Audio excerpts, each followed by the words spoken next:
នេះគឺជារថយន្ត Mini Cooper JCW Convertible ដែលអាចបើកសម្បូរបាន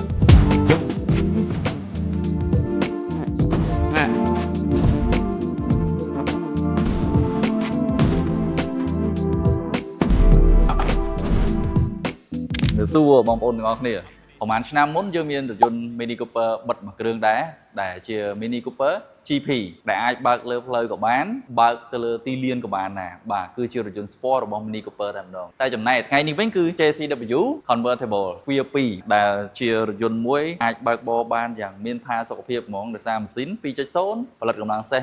225 horsepower ឲ្យ top speed វិញ